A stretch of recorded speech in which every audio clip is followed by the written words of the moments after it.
Mi propio hijo me abandonó en el Aeropuerto Internacional de la Ciudad de México, como si yo fuera un objeto no deseado. «Mamá, espera aquí, vamos a resolver el check-in», dijo Roberto antes de desaparecer con Juliana, su esposa. 3 horas después, entendí que no regresarían. Yo, Elena Vieira, 65 años, profesora jubilada, estaba sola con $200 en la cartera y el corazón destrozado. Lo que no sabían era que esta señora de cabello canoso estaba a punto de demostrar que la experiencia supera la crueldad. Pero antes de continuar, verifica si ya estás suscrito al canal y escribe en los comentarios: ¿desde dónde estás viendo este video? Nos encanta saber hasta dónde están llegando nuestras historias. Aquella mañana de septiembre desperté animada. Roberto me había invitado a pasar un fin de semana familiar en la playa. «Mamá, mereces descansar. Hace tiempo que no viajamos juntos». Arreglé mi pequeña maleta y esperé ansiosamente en la puerta de casa. Cuando el coche de Roberto se estacionó, noté algo extraño en el comportamiento de él y de Juliana. Miradas intercambiadas, sonrisas contenidas, conversaciones susurradas. «¿Está todo bien?», pregunté, intentando disimular mi inquietud. «Claro, mamá, solo un poco atrasados», respondió Roberto, evitando mi mirada. En el camino hacia lo que yo pensaba que era el litoral, Juliana sugirió un cambio de planes. «Elena, estábamos pensando en darte una sorpresa. ¿Y si, en lugar de la playa, fuéramos a Cancún? Siempre quisiste conocer el Caribe mexicano, ¿no es así?». Mi corazón se aceleró. «¿Un viaje en avión?». No viajaba desde que mi marido Carlos había fallecido, 5 años atrás. «Sería maravilloso», respondí, genuinamente feliz con la idea. Fue cuando entendí por qué estábamos yendo al aeropuerto. O al menos, fue lo que pensé entender. «Mamá, espera aquí con la maleta. Vamos a hacer el check-in y volvemos enseguida», dijo Roberto, señalando un banco cerca de la entrada de la terminal. «¿No quieres que vaya contigo?», pregunté confundida. «No hace falta». «Tranquila, que lo resolvemos todo rapidísimo», respondió Juliana con una sonrisa que ahora reconozco como falsa. Se alejaron, conversando en voz baja, y algo en mi interior sonó como una alarma, pero lo ignoré. Al fin y al cabo, era mi hijo, mi único hijo. 1 hora pasó. Después, 2. En la tercera hora, una empleada del aeropuerto se acercó, al ver a una señora sola desde hacía tanto tiempo. «¿La señora está esperando a alguien?». «Mi hijo y mi nuera. Fueron a hacer el check-in», respondí, la voz ya temblorosa por la sospecha que comenzaba a corroerme por dentro. «¿Qué aerolínea?», preguntó ella, amablemente. Fue cuando me di cuenta de que ni siquiera eso sabía. No me habían dicho a dónde íbamos exactamente, qué vuelo, nada.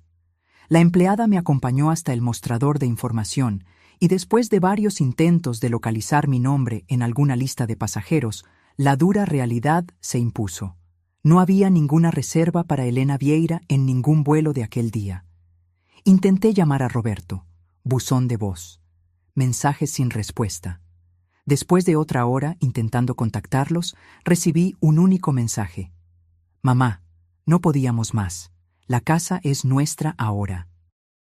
Dejamos dinero suficiente para que vuelvas al asilo». ¿Asilo? Yo no vivía en ningún asilo. Vivía en mi propia casa, comprada con el sudor del trabajo mío y de Carlos durante 35 años como profesores.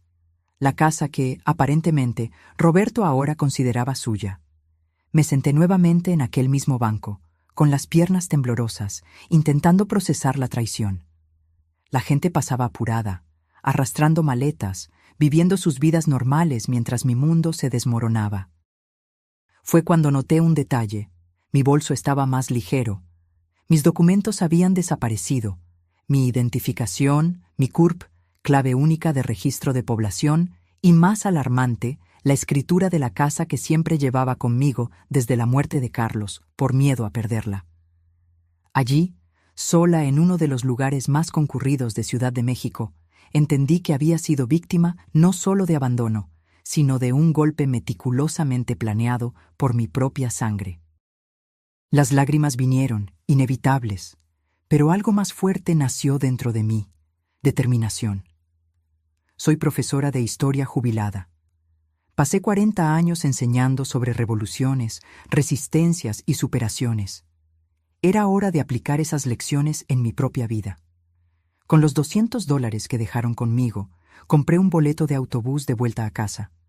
Durante las 4 horas de viaje, no lloré más, planeé, porque Roberto y Juliana creían que estaban lidiando con una anciana indefensa.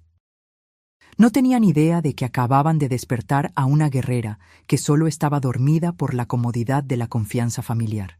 Y ahora, esa guerrera estaba volviendo a casa, no para implorar por un lugar que era suyo por derecho, sino para recuperar todo lo que intentaron robar: mi dignidad, mi casa y principalmente mi independencia.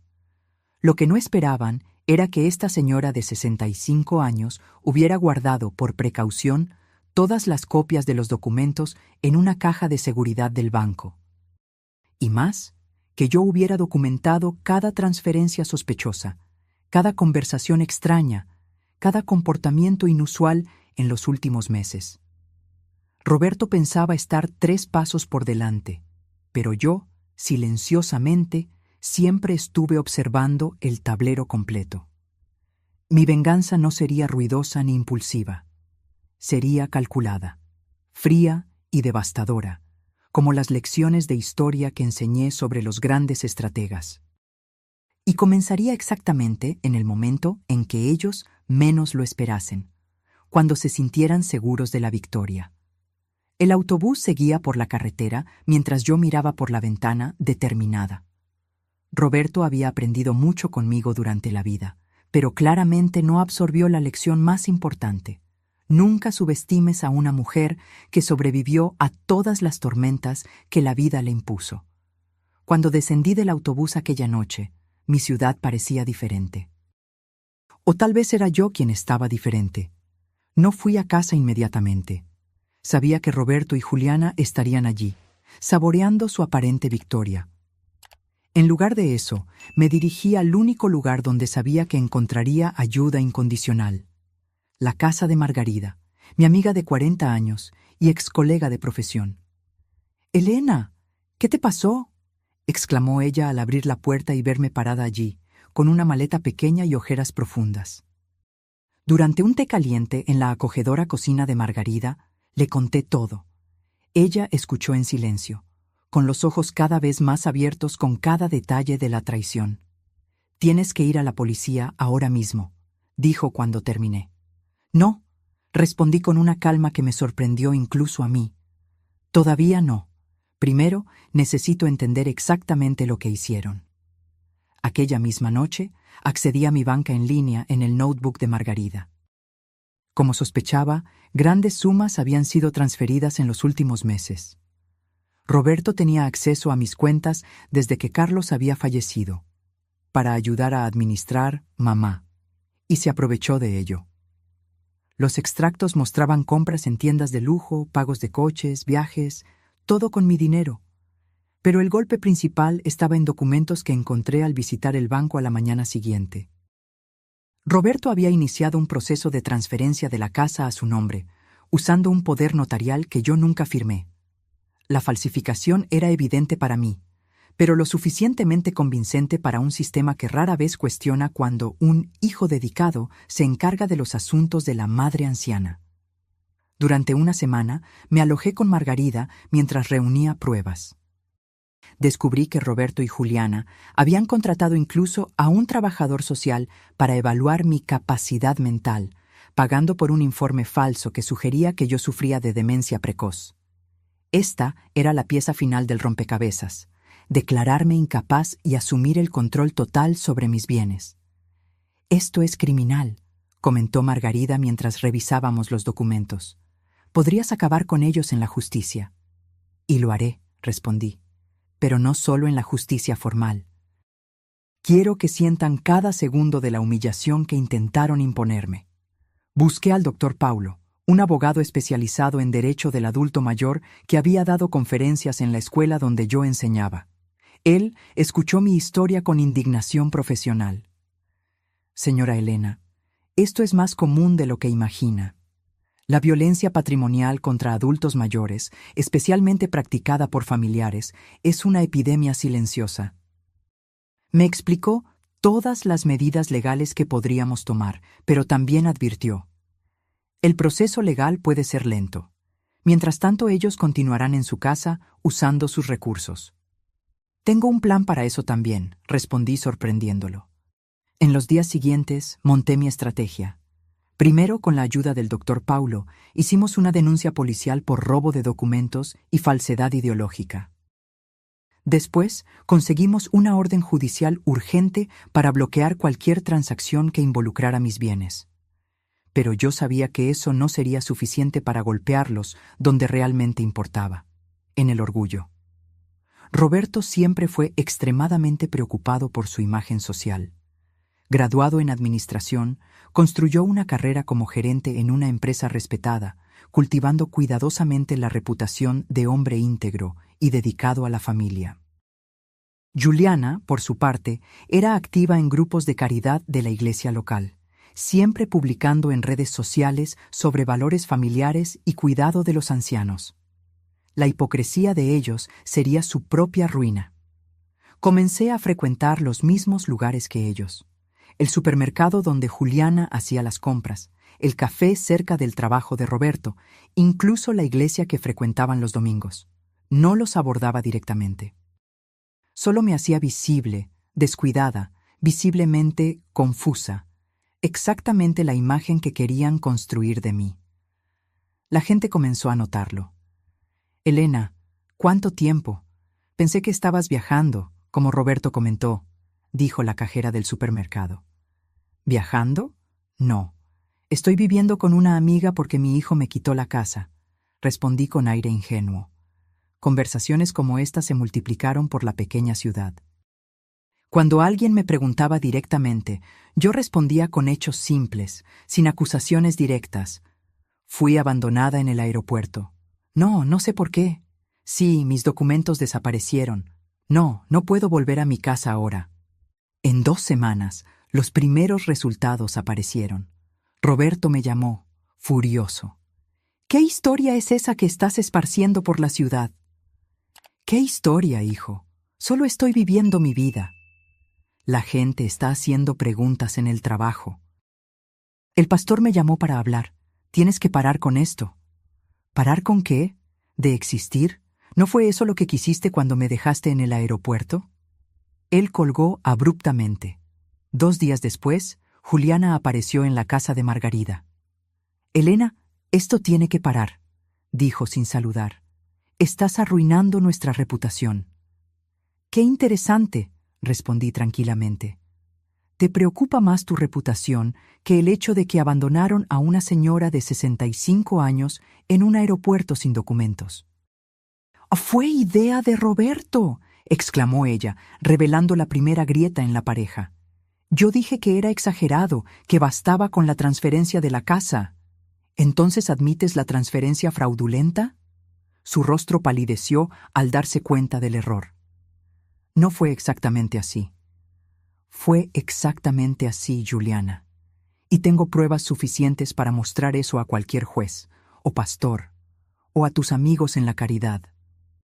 Ella se fue apresuradamente, pero yo sabía que la semilla de la discordia estaba plantada. El plan estaba funcionando. La tercera fase de mi estrategia involucró a mis exalumnos. Como profesora durante 4 décadas, yo había educado a generaciones en la ciudad. Muchos ocupaban ahora posiciones influyentes. Había periodistas, abogados, funcionarios públicos y empresarios. Organicé un café para matar las nostalgias en la casa de Margarida. 20 exalumnos asistieron, ansiosos por volver a ver a la querida profesora. Entre pasteles y recuerdos, compartí naturalmente mi situación. No quiero perjudicar a mi hijo, expliqué con lágrimas genuinas. Solo quiero entender por qué sucedió esto y recuperar lo que es mío por derecho. El efecto fue inmediato. Claudia, editora del periódico local, pidió hacer un reportaje sobre violencia patrimonial contra adultos mayores. Marcos, gerente del banco donde Roberto tenía cuenta, Se ofreció a verificar irregularidades. Teresa, trabajadora social legítima, prometió hacer un informe verdadero sobre mi capacidad mental. La red de apoyo que construí durante toda la vida estaba ahora movilizándose a mi alrededor, no por venganza, sino por justicia, y por primera vez desde el abandono en el aeropuerto, sentí que no estaba sola en esta batalla. A la mañana siguiente, recibí una llamada inesperada.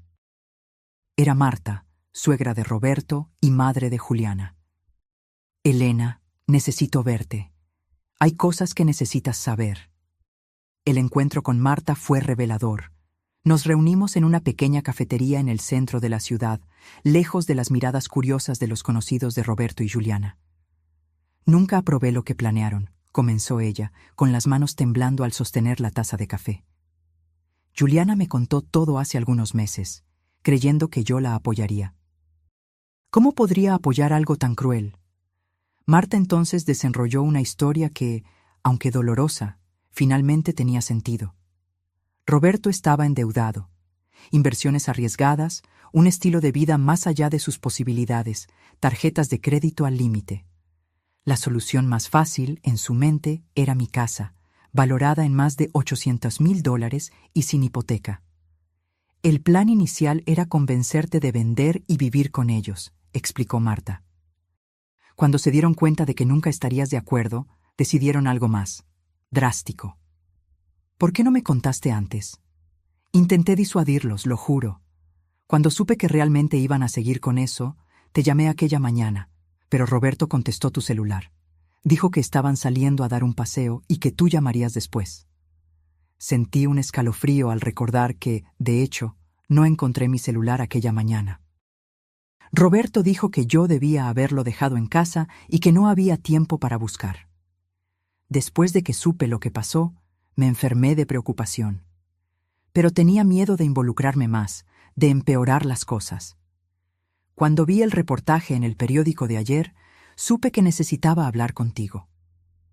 El reportaje que Claudia escribió, aunque sin citar nombres, describía claramente un caso de violencia patrimonial contra una respetada educadora local.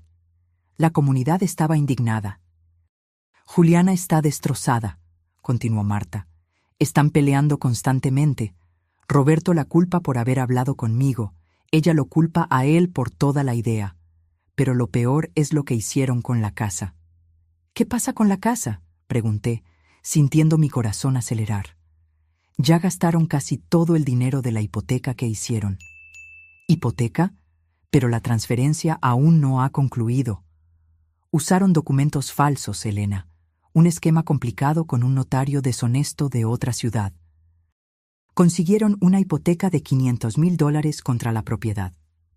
Sentí la sangre helarse. No solo habían intentado robar mi casa, ya la habían comprometido financieramente. El doctor Paulo me había advertido sobre esa posibilidad, pero no imaginé que conseguirían actuar tan rápido. ¿Dónde está el dinero ahora? Parte fue para pagar deudas, parte para un coche nuevo para Roberto, parte para reformas en la casa, tu casa. El resto, sinceramente, no sé. Salí de aquel encuentro con una mezcla de shock y determinación renovada. Llamé inmediatamente al doctor Paulo. Necesitamos actuar ahora, dijo él después de escuchar la nueva información. Vamos al juez hoy mismo con una solicitud de búsqueda y embargo. Tenemos pruebas suficientes de fraude documentado. Las siguientes 24 horas fueron un torbellino. El juez, sensibilizado con el caso e impresionado con la cantidad de pruebas que habíamos reunido, emitió no solo la orden de búsqueda y embargo, sino también un mandato de desalojo de emergencia contra Roberto y Juliana. No es común en casos familiares, explicó el doctor Paulo, pero el juez entendió que hay riesgo de dilapidación completa del patrimonio y daños irreparables. A la mañana siguiente, acompañada por oficiales de justicia, policías, el doctor Paulo y, por mi insistencia, Margarida, llegué a la puerta de mi propia casa, un lugar donde viví por 35 años, pero del cual estaba exiliada hacía casi un mes. Roberto abrió la puerta todavía en pijama, con los ojos hinchados de quien no dormía bien hacía días. Su rostro pasó de la sorpresa al shock cuando vio al grupo detrás de mí. «Mamá, ¿qué significa esto?». El oficial de justicia dio un paso adelante. «Señor Roberto Vieira, estamos aquí para ejecutar una orden judicial de desalojo y búsqueda y embargo. Ustedes tienen 2 horas para reunir pertenencias personales y dejar el inmueble». «Esto es un absurdo», gritó él con el rostro rojo de rabia. «Esta casa es mía». «Me temo que no, señor», respondió el oficial tranquilamente, entregándole los papeles. Todos los documentos de transferencia fueron considerados fraudulentos por el juez. La propiedad pertenece legalmente a la señora Elena Vieira. Juliana apareció detrás de él, pálida. «Roberto, ¿qué está pasando?».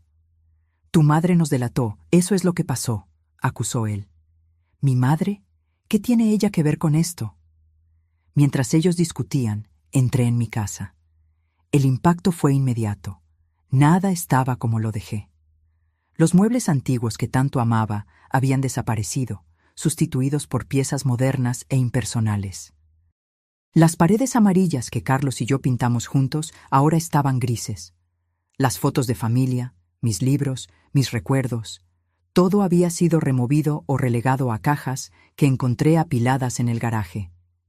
«¿Qué hicieron con mis cosas?», pregunté, con la voz temblorosa. «Renovamos, mamá», respondió Roberto, intentando sonar razonable a pesar de la situación. «Esta casa necesitaba una actualización. Te hicimos un favor». «¿Un favor?». Miré a mi alrededor, al hogar que no reconocía más. «¿Llamas a esto un favor? ¿Destruir mis recuerdos? ¿Borrar los rastros de tu padre de esta casa?». Por primera vez, vi un destello de vergüenza en sus ojos. Fue momentáneo, rápidamente sustituido por la defensiva habitual. La señora nunca entendió de decoración moderna. Esto aquí era un museo.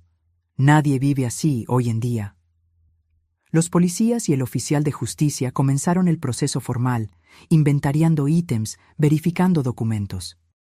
Juliana, en pánico, corría de un lado a otro juntando ropa y objetos personales. Roberto, después de algunas tentativas inútiles más de argumentar, se encerró en el escritorio con el celular, probablemente llamando a algún abogado. Margarida puso el brazo alrededor de mis hombros. «Está todo bien, Helena. Vas a recuperar tu casa. La decoración puede ser rehecha». «No son solo los muebles», respondí, las lágrimas finalmente venciendo mi determinación.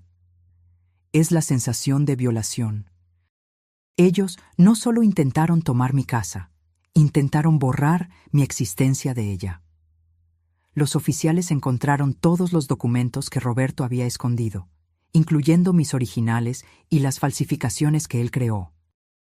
También encontraron extractos bancarios detallando los gastos con el dinero de la hipoteca fraudulenta. $150,000 en deudas personales, $200,000 en un coche de lujo que ahora sería incautado, $100,000 en mobiliario nuevo y reformas, y $50,000 en una cuenta en las Bahamas recién abierta. 2 horas después, como estipulado en la orden judicial, Roberto y Juliana salieron cargando solo maletas con ropa y artículos personales. El coche nuevo fue remolcado. Los muebles quedarían hasta la resolución completa del proceso, ya que técnicamente fueron comprados con dinero obtenido fraudulentamente contra mi propiedad. «Esto no va a quedar así», amenazó Roberto al salir. «Te vas a arrepentir, madre». «Yo ya me arrepiento, hijo», respondí con una calma sorprendente. «Me arrepiento de no haberme dado cuenta antes de lo que estaba sucediendo. Me arrepiento de haber confiado ciegamente en ti.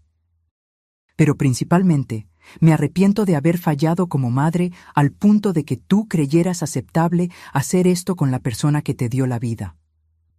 Él no respondió. Con una última mirada de desprecio, entró en el taxi donde Juliana ya lo esperaba, llorando.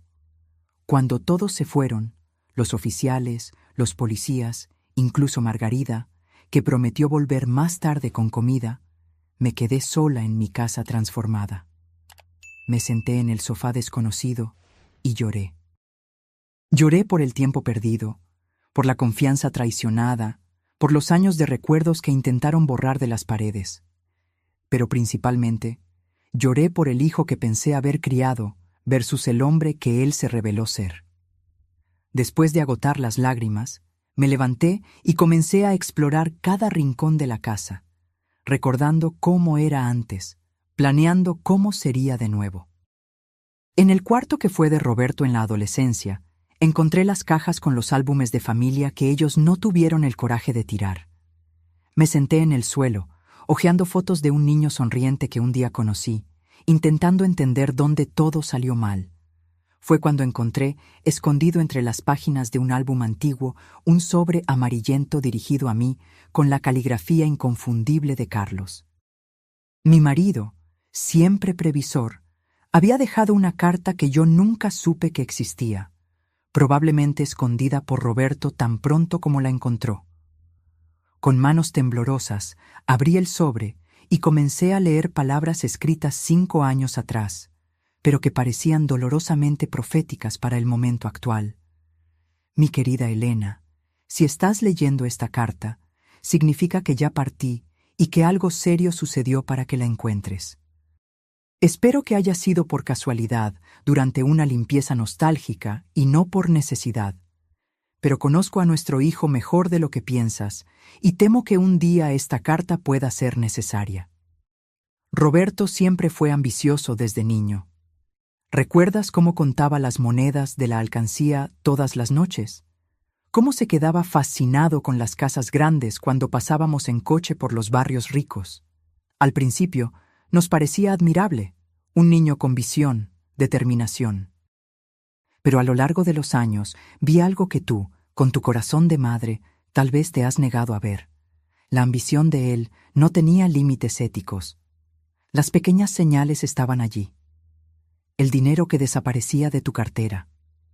Las mentiras sobre las notas en la escuela. La manera como trataba a los compañeros menos favorecidos. Intenté corregirlo, pero tú siempre creíste que yo era demasiado duro. Es solo un niño, decías. Pero los niños crecen, Helena, y se convierten en los hombres que formamos.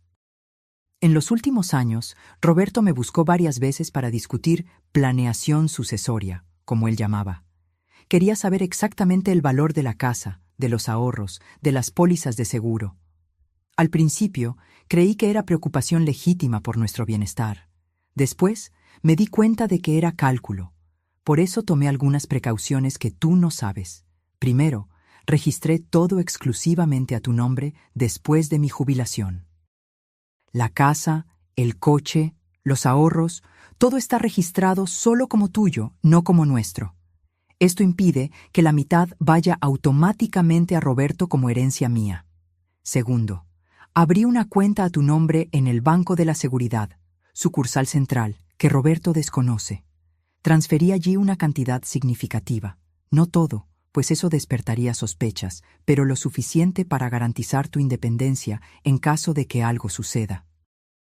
La contraseña es nuestro aniversario de bodas, seguido por el código que usábamos en la puerta de la sala de profesores. ¿Recuerdas? Tercero, y tal vez más importante, contraté discretamente al doctor Paulo Méndez para ser tu abogado en caso de necesidad. Él tiene copias de todos los documentos importantes e instrucciones para ayudarte si Roberto intenta algo. El número de él está grabado en aquel llavero de madera que te di en nuestro último aniversario. No es solo decorativo. Elena, sé que te estás preguntando por qué nunca te conté sobre estas sospechas. La verdad es que no estaba seguro, y la idea de envenenar tu relación con nuestro único hijo me parecía demasiado cruel. Tal vez estoy equivocado. Tal vez Roberto sea exactamente el hijo amoroso que tú crees que es, y esta carta nunca sea necesaria. Recé para que así fuera.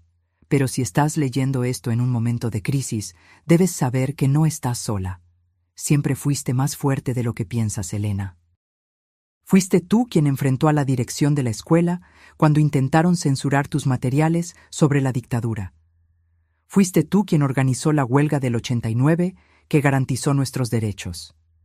Fuiste tú quien educó a generaciones de jóvenes a pensar críticamente. Usa esa fuerza ahora. No permitas que el dolor o la traición te definan. Lucha por lo que es tuyo, pero no pierdas tu esencia en el proceso. La venganza puede parecer dulce, pero la justicia verdadera es más satisfactoria y te permitirá dormir en paz. Y recuerda siempre, nuestro valor no está en la casa o en los ahorros. Está en las vidas que tocamos, en los alumnos que inspiramos, en el amor que compartimos. Eso nadie puede robártelo. Con todo mi amor, hoy y siempre, Carlos. Las lágrimas corrían por mi rostro mientras doblaba cuidadosamente la carta. Carlos, incluso ausente desde hacía 5 años, todavía cuidaba de mí. Todavía me protegía. Y más importante, me recordaba quién era yo realmente. Sequé las lágrimas y tomé el llavero de madera que usaba desde que Carlos me lo dio, pero nunca había examinado con atención. Girándolo en mis manos, noté una pequeña protuberancia. La presioné y un compartimento secreto se abrió, revelando un pequeño papel con un número de teléfono, exactamente el mismo de la tarjeta que el doctor Paulo me había dado semanas atrás. Carlos había previsto todo. ¿Y aquella cuenta bancaria desconocida? ¿Seguiría existiendo? Con las manos temblando, marqué el número del Banco de la Seguridad. Me gustaría verificar una cuenta a mi nombre, Elena Vieira. La cuenta habría sido abierta hace aproximadamente 5 años por mi difunto marido, Carlos Vieira.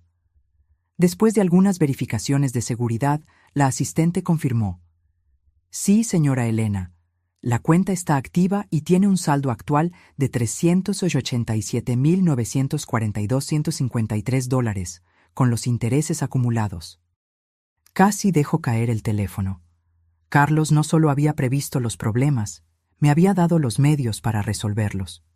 Con ese dinero podría restaurar la casa, recuperar muebles similares a los que perdí, y todavía me sobraría para vivir cómodamente durante años. Aquella noche dormí en el cuarto de huéspedes, ya que mi cuarto había sido completamente remodelado con una cama extraña y decoración impersonal. Pero, por primera vez en semanas, dormí profundamente, con la carta de Carlos bajo la almohada y un plan claro para el futuro.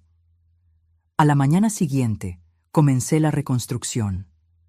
Llamé al doctor Paulo para informarle sobre la cuenta secreta y discutir los próximos pasos legales. La hipoteca fraudulenta sería impugnada, y aunque el proceso podría tardar, las posibilidades eran buenas, considerando las pruebas contundentes de fraude. El banco que concedió la hipoteca tendrá que asumir la pérdida, explicó el doctor Paulo. No realizaron la debida diligencia al verificar los documentos. La casa permanecerá tuya, sin deudas. Enseguida llamé a Margarida y a otras amigas profesoras. En pocas horas, ellas organizaron un voluntariado de limpieza y reorganización.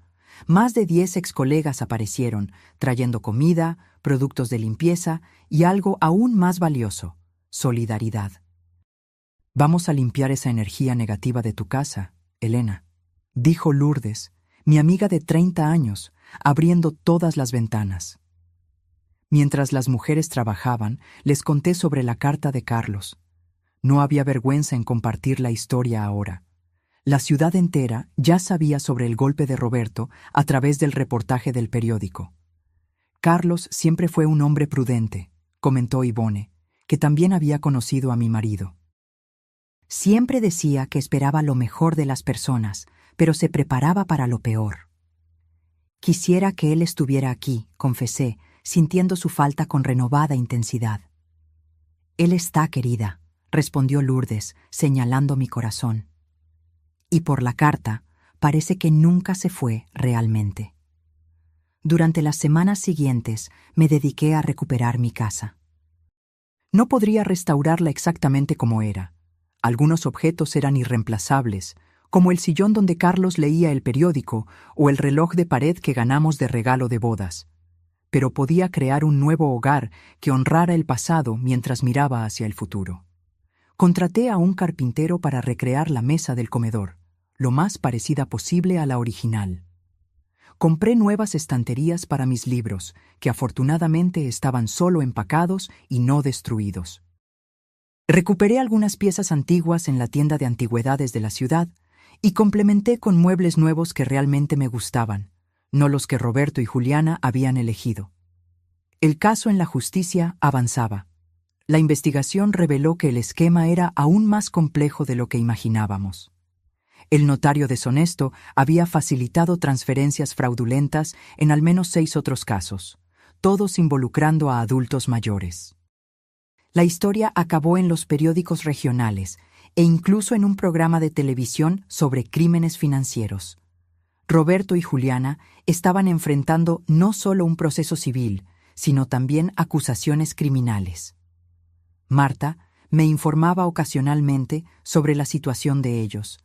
Vivían separados ahora, cada uno culpando al otro por el fracaso del plan.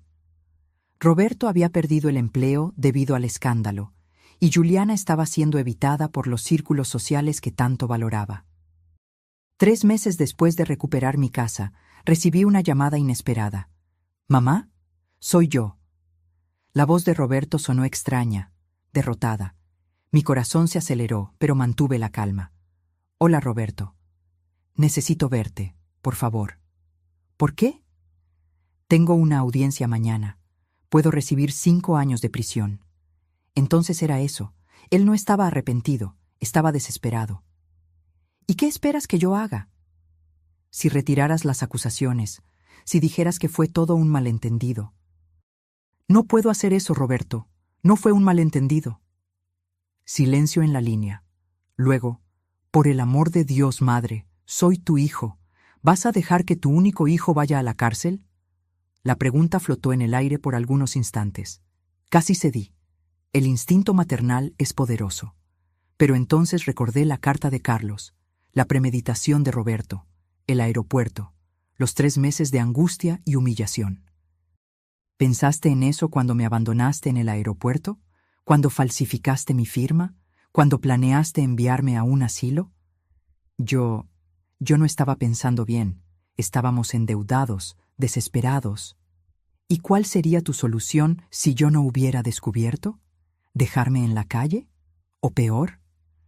Él no respondió, lo que fue respuesta suficiente.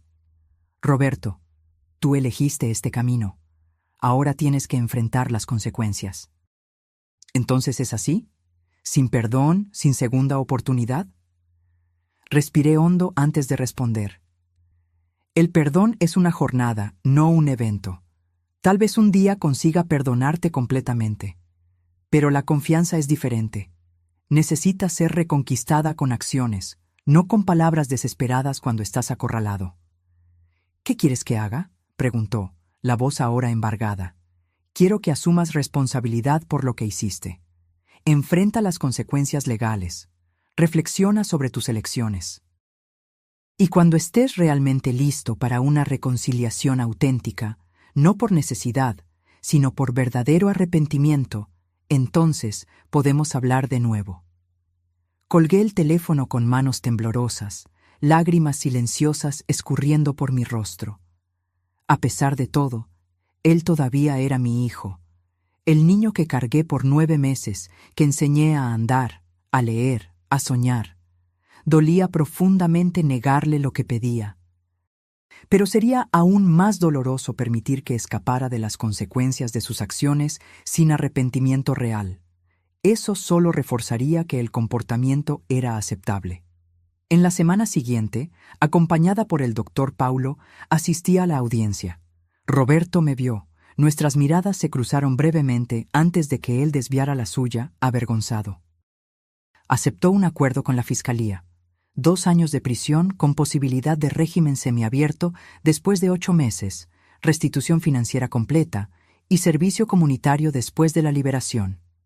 Juliana recibió una sentencia suspendida con servicio comunitario obligatorio, ya que las pruebas sugerían que, aunque cómplice, ella había sido menos activa en la planeación. Marta me agradeció por no pedir pena máxima para su hija. Ella se equivocó gravemente, pero creo que aprendió la lección. 6 meses pasaron. Mi casa estaba completamente restaurada, no como copia exacta de lo que fue, sino como un nuevo hogar que reflejaba tanto mis recuerdos como mi nueva realidad. volví a dar clases como voluntaria en un proyecto para alfabetización de adultos mayores. Encontré propósito en ayudar a personas que, como yo, frecuentemente son subestimadas por la sociedad. Una tarde, recibiendo a mis alumnos para un té conmemorativo al final del semestre, oí el timbre. Era Marta. «Helena, disculpa aparecer sin avisar. Roberto me pidió que te entregara esto». Me extendió un sobre simple con mi nombre escrito en la letra inconfundible de mi hijo. Le agradecí y lo guardé para leer después de que mis invitados se fueran. Por la noche, sola en el balcón que había reformado con colores vibrantes, una elección que el antiguo Roberto habría criticado como cosa de vieja, abrí el sobre. La carta de Roberto era extensa, escrita a mano en varias páginas. Diferente de las comunicaciones rápidas y digitales que él siempre prefirió, el esfuerzo de escribir manualmente ya indicaba un cambio. «Mamá, escribo esta carta desde el lugar más improbable, una celda de prisión que comparto con otros 3 hombres. Nunca imaginé estar aquí, pero tal vez este sea exactamente el lugar donde yo necesitaba estar para finalmente ver la verdad. En los primeros meses, culpé a todos menos a mí mismo. Culpé a Juliana por no haber sido lo suficientemente discreta. Culpé al notario por no haber hecho documentos más convincentes. Culpé a la señora por haber sido demasiado lista para una anciana. Sí, llegué a ese nivel de distorsión. Entonces, durante una sesión de terapia obligatoria, parte de mi sentencia, el psicólogo me hizo una pregunta simple. ¿Qué hizo tu madre para merecer lo que tú planeaste para ella? Me quedé en silencio por mucho tiempo, buscando justificaciones. La señora era terca con el dinero. No entendía nuestras necesidades modernas. Estaba demasiado apegada a aquella casa antigua. Pero cuanto más intentaba justificar, más vacías sonaban mis excusas. La verdad, que estoy finalmente listo para admitir, es que la señora no hizo nada para merecer mi traición. Por el contrario, dedicó su vida a darme educación, amor, oportunidades. Sacrificó sus propios sueños para que yo pudiera realizar los míos. ¿Y cómo retribuí? Con avaricia, manipulación y crueldad. El psicólogo me ayudó a entender que mi comportamiento no comenzó de la nada. Siempre estuve obsesionado por el estatus, por las apariencias. Creía que merecía más, que las reglas normales no se aplicaban a mí, que el fin justificaba los medios. Culpé a mis problemas financieros, pero la verdad es que mi avaricia era insaciable. Aunque tuviéramos 5 casas como la tuya, yo probablemente todavía querría más. Hoy entiendo que el plan de abandonarte en el aeropuerto no fue solo criminal, fue inhumano. Dejar a mi propia madre, de 65 años, sin documentos, sin apoyo, como si fuera un objeto descartable. ¿Cómo pude? ¿Cómo me convertí en este monstruo? No espero tu perdón. Sinceramente no creo que lo merezca.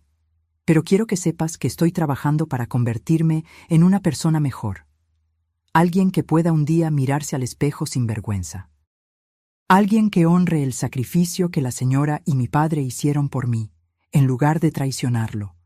Si un día, cuando yo salga de aquí, la señora permite que yo demuestre este arrepentimiento con acciones, seré eternamente agradecido. Si no, lo entenderé. En ambos casos, pasaré el resto de la vida intentando compensar el mal que causé, a ti y a todos los que lastimé con mi arrogancia y egoísmo. Con profundo arrepentimiento y respeto tardío, Roberto. Leí la carta 3 veces, las emociones oscilando entre escepticismo, esperanza, dolor y un tímido alivio. ¿Sería sincero o solo otra manipulación de un hombre desesperado por mejorar su situación? No tenía respuestas todavía, solo la certeza de que necesitaba tiempo para procesar esas palabras. Guardé la carta en la gaveta del escritorio y decidí que no respondería inmediatamente. El tiempo diría si el arrepentimiento de Roberto era genuino. En las semanas siguientes recibí 2 cartas más de él. No mencionaban perdón o peticiones, solo compartían reflexiones sobre su infancia, recuerdos de momentos familiares y observaciones sobre su proceso terapéutico en la prisión. Parecía estar realmente haciendo un trabajo interno, aunque fuera imposible tener certeza a distancia. Después de 3 meses de correspondencia unilateral, decidí responder. Mi carta fue breve. Roberto, recibí tus cartas.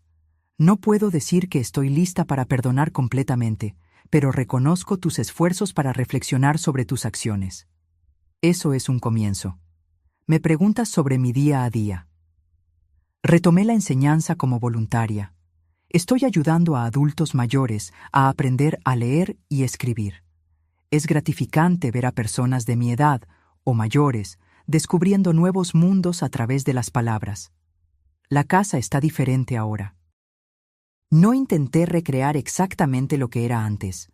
Algunas cosas, cuando se rompen, no vuelven a la forma original. Pero creamos algo nuevo a partir de los fragmentos. Encontré la carta que tu padre dejó para mí. Él siempre fue más perspicaz sobre ti de lo que yo quise admitir. Tal vez ambos fallamos contigo de maneras diferentes. Él siendo demasiado duro, yo demasiado permisiva.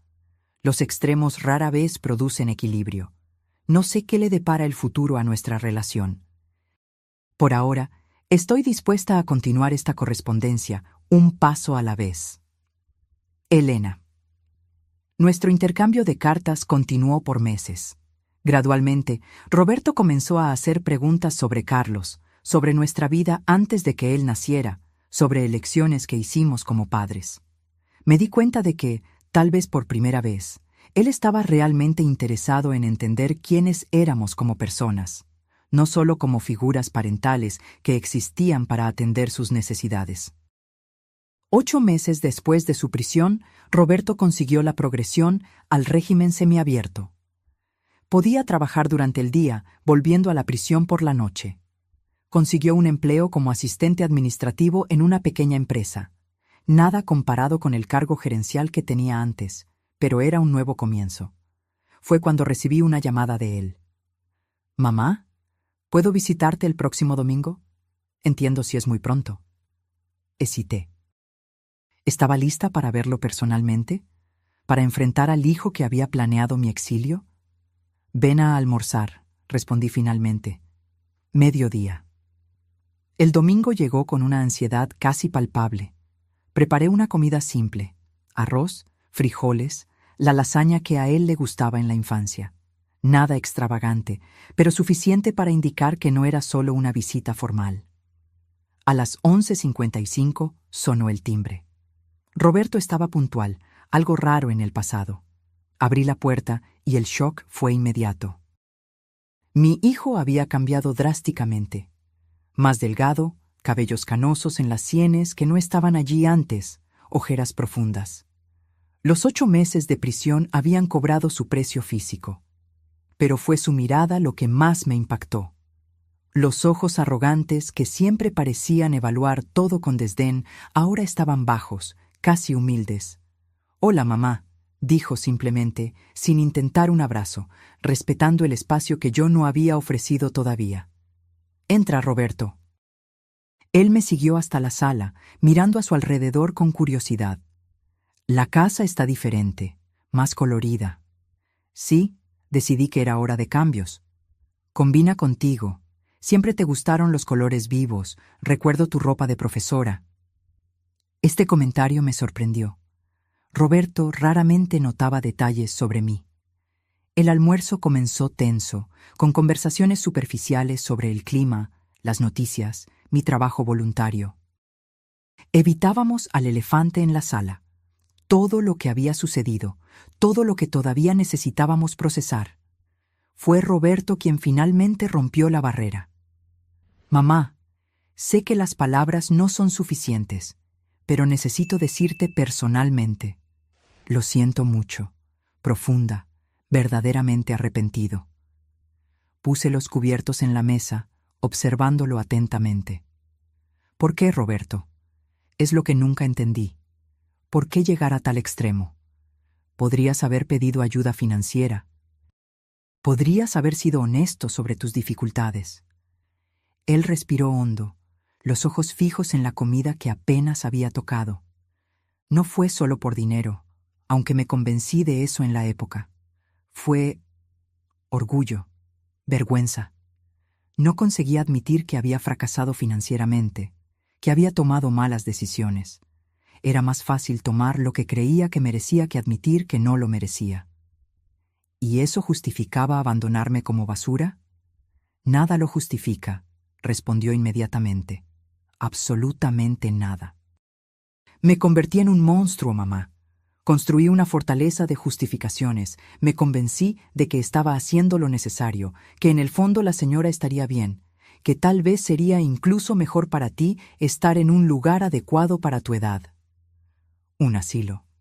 Sí, me mentí a mí mismo que sería un lugar bueno, confortable. Pero la verdad es que ni siquiera investigué lugares. No me importó realmente tu bienestar. Solo quería tu dinero y tu casa. La honestidad brutal me tomó desprevenida. No había más excusas, solo la verdad cruda. ¿Qué cambió, Roberto? ¿Cómo sé que esto no es solo otro plan, otra manipulación? Él levantó los ojos, encontrando los míos por primera vez. No puedes saberlo con certeza. Yo mismo estoy aprendiendo a confiar en ese cambio. Todo lo que puedo ofrecer son acciones consistentes a lo largo del tiempo, no promesas vacías. Nos quedamos en silencio por algunos minutos, cada uno absorbiendo el peso de aquella conversación. ¿Qué pasó con Juliana?, pregunté finalmente, cambiando ligeramente el tema. Nos divorciamos.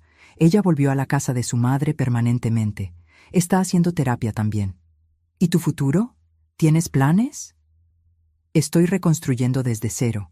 Cuando termine mi pena, pretendo trabajar con educación financiera para personas endeudadas, usar mi propia historia como alerta, mostrar que la avaricia y los atajos ilegales solo llevan a la destrucción. Asentí, todavía cautelosa, pero notando la ausencia de grandiosidad en sus planes. Una buena señal. El antiguo Roberto habría hablado de reconstruir un imperio, de probarles a todos que todavía era exitoso. Cuando él estaba a punto de irse, al final de la tarde, se detuvo en la puerta. «Mamá, no espero volver a nuestra antigua relación. Sé que rompí algo precioso e irreemplazable, pero si me lo permites, me gustaría construir algo nuevo. No como hijo que exige, sino como persona que respeta a otra persona. Un paso a la vez». «Un paso a la vez», concordé. «Es todo lo que puedo ofrecer ahora». Él asintió, aceptando esos términos limitados con una humildad que jamás había demostrado antes. En los meses siguientes, Roberto cumplió su palabra. Visitas quincenales, siempre respetuosas, siempre manteniendo distancia emocional apropiada. Pequeños gestos. Arreglar un grifo roto, ayudar a cargar compras pesadas, sin exigir reconocimiento o gratitud. Comenzó a asistir a un grupo de apoyo para personas con comportamiento compulsivo financiero. Inició un blog anónimo compartiendo su jornada de recuperación y alertando sobre los peligros de la avaricia descontrolada. Un año después de su liberación definitiva, recibí una invitación inesperada. Roberto había organizado una ceremonia de graduación para los adultos mayores del proyecto de alfabetización donde yo trabajaba. Consiguió donaciones de empresas locales, organizó un pequeño cóctel, certificados impresos, incluso un fotógrafo voluntario. ¿Por qué?, pregunté cuando él me contó sobre la sorpresa. Porque tu trabajo importa, porque esas personas merecen reconocimiento, porque quiero apoyar lo que es importante para ti, sin tomar para mí, sin controlar, solo contribuyendo. La ceremonia fue un éxito. 20 adultos mayores, entre 70 y 92 años, recibiendo sus certificados de alfabetización, muchos llorando por finalmente poder leer y escribir. Roberto permaneció discretamente entre bastidores, ayudando con la logística, nunca buscando crédito o atención. Al final de la noche, mientras los invitados se iban, lo encontré organizando las sillas. «Gracias por esto», dije sinceramente. Significó mucho para ellos y para mí. «Fue un placer, mamá». Verte enseñar es inspirador, siempre lo fue. Una pequeña chispa de reconexión genuina se encendió entre nosotros en aquel momento. No perdón completo, no confianza irrestricta. Esas, tal vez, nunca regresarían íntegramente. Pero algo nuevo y frágil comenzaba a crecer en los escombros de lo que habíamos perdido. Hoy, 3 años después del fatídico abandono en el aeropuerto, nuestra relación continúa en evolución. Roberto vive en un apartamento modesto, trabaja en una ONG de educación financiera y mantiene una vida simple. No intentamos fingir que el pasado no sucedió. Él está siempre presente, como una cicatriz que ocasionalmente duele cuando el tiempo cambia. Pero aprendimos a construir algo alrededor de esa cicatriz. No una relación madre-hijo tradicional, sino una conexión entre dos personas adultas que reconocen tanto el daño como la posibilidad de cura. En cuanto a mí, aquella señora abandonada en el aeropuerto con $200 en la cartera ya no existe. En su lugar está una mujer de 68 años que descubrió su propia fuerza, que reconstruyó su vida en sus propios términos, que aprendió que incluso en las mayores traiciones pueden existir semillas de transformación. Mi casa ahora es verdaderamente mía, no solo legalmente, sino espiritualmente. Cada rincón refleja mis elecciones, mis gustos, mis historias. Las fotografías de Carlos continúan en las paredes, pero también hay nuevos cuadros, de viajes que hice sola, de celebraciones con mis alumnos adultos mayores, de momentos que representan mi independencia reconquistada. Y en la mesa de noche guardo 2 cartas. Una de Carlos, recordándome que siempre fui más fuerte de lo que pensé. Y una de Roberto, un recordatorio de que incluso las relaciones más dañadas pueden encontrar nuevos caminos, si hay coraje para enfrentar la verdad y persistencia para reconstruir ladrillo a ladrillo. La traición nunca desaparece completamente, se vuelve parte de la historia, un capítulo doloroso pero instructivo. Y tal vez sea esa la mayor lección que aprendí. Nuestro valor no está en nunca caer, sino en cómo nos levantamos después de la caída. No está en nunca ser traicionados, sino en cómo reconstruimos nuestra dignidad a pesar de la traición. Ahora, si te gustó esta historia, haz clic en suscribirse y dime en los comentarios, ¿qué parte te dejó boquiabierto? Y no olvides hacerte miembro para tener acceso a videos exclusivos que no publico aquí. Te espero allí.